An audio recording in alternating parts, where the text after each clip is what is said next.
Endi moshina sinab qo'yamiz. Bunda qilinayotgan ishlarimizda hop, rulga kolonkadan noqib yuborgan. Buni boshqatdan yuvib tozalab, yengil shamniyla qoqib, inshaalloh to'g'rilaveramiz. Hop, keyingi qilinayotgan 4 ta mazza qilib tayinlab qo'yaman.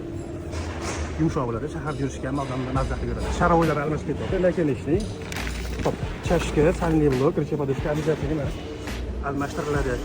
Klapasgina siqib qolgan sababli galobkani ko'tarib, klaplarni to'g'rilab boshqatdan inshaalloh yig'amiz. Gazda yurgani uchun bu 2 marta ochilayotgan ekan. Mana bu bilan ochilgan ekan. Bu hozir ikkinchisi. Gazda yurganda klapasgina siqilib qolgan ekan. Xudo xohlasa bularni hammasini qilib original zapislarni qo'yishga harakat qilib, inshaalloh klientga chiroyli hisoblash niyatimizda bor.